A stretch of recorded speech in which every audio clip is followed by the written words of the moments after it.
The opening is an error that becomes a sentence.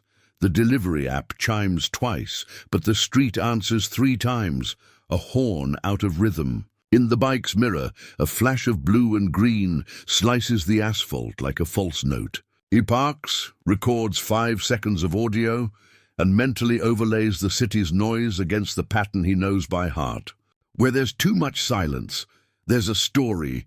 There, between bottle caps and a wire glinting like a blade, lies the fallen macaw, gasping, wing tangled in a kite line coated with glass powder. No hero, no audience. He's just a courier, but his eyes turn into a lab. The thermal tape from his delivery package becomes a temperature gauge. The QR label turns into a warning tag. Routine before rescue. First, shade. His jacket over the helmet becomes a portable awning, no direct sunlight. Second, active silence. Open hands, long movements, engine off, phone on airplane mode, vibrations scare. Third, perimeter. Using bungee cords, he draws a semicircle on the ground to keep onlookers away. The wire cuts deep, but he doesn't pull.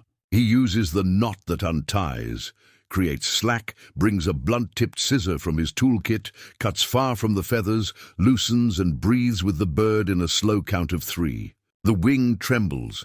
He stabilizes it with a delivery card as a soft splint, packing foam as a mattress, micro strips of tape over feathers, never the shaft. Rain threatens, but he's got a secondary hook, the headlight curtain.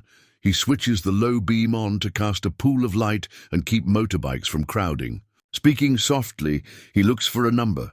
On the bird's leg band, he reads the code. On his thermal receipt, he writes it down and calls the certified wildlife center.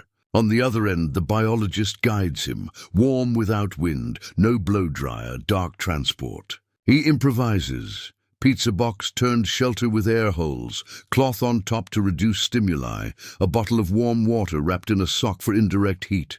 The city growls, but he leads the small procession. Bike rolling at 20 km/h, turn signals blinking in rhythm, horn short and steady like a metronome of care. At the rescue gate, trained hands receive the macaw, and the courier rides off, thinking it's over. New twist. A week later, the delivery route redraws that same corner on his app map. A notification with no order, a short video from the rescue center. The macaw, now healed, takes flight and lands on the handlebar of a bike, just like his. He laughs, trembles, and reads the caption, "Who delivered life receives it back." Part 2. Want to see when she returns to the forest?